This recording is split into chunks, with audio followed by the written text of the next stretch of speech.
was thinking how I was going to contribute, but it was very easy to kind of bring my experience of the generational divide. Um, and but to see the performances were actually fantastic because again, there's a lot of those things that finding out that people have actually experienced, and it's been an education for me to listening to everybody and the performances that have been done as well. So I'm less shy now than I was in the beginning.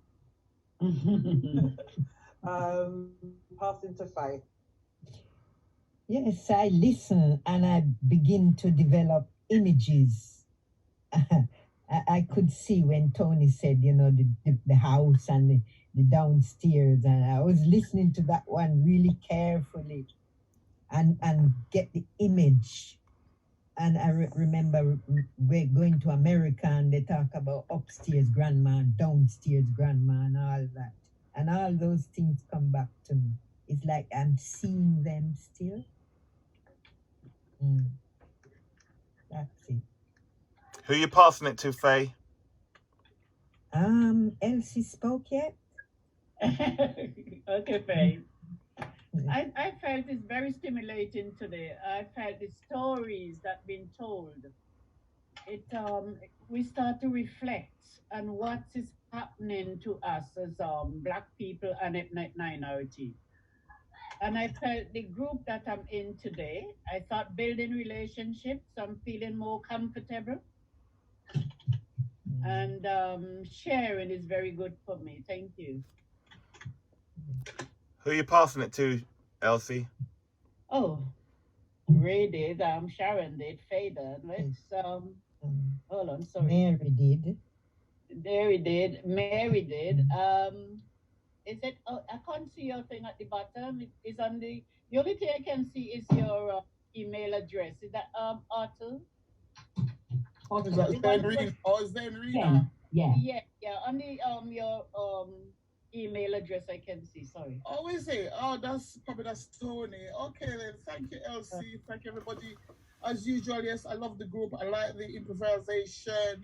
We just pluck it out of thin air. That means that we're very articulate, and we're really talking from the heart.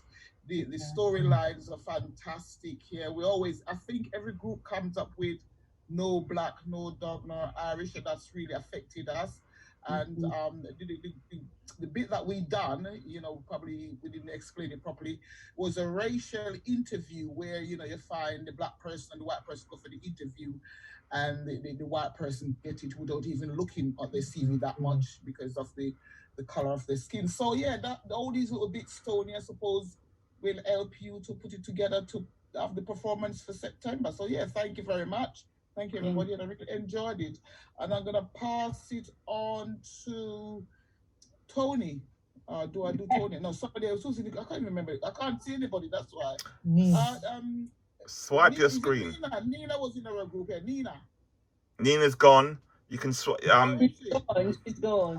Is that Miss Tony? No, there's more. Clara. Clara is there. I'll pass it on to Clara, okay.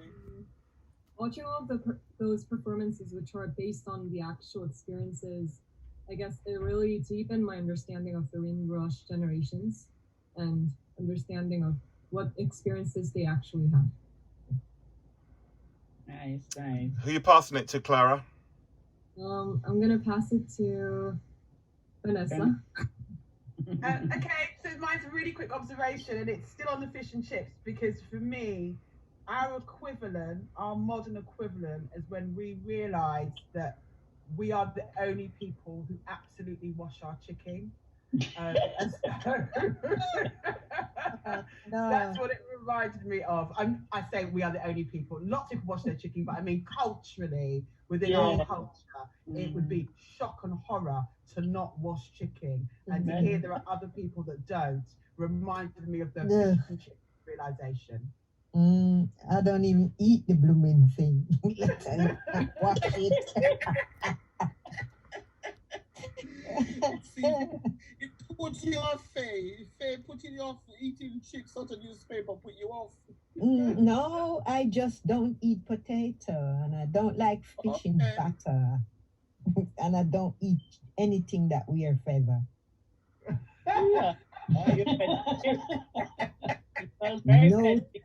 I no wash my feather. chicken No thoroughly. feather. When I say I wash my chicken, I it's almost know. like washing clothes. Clothes, I can imagine.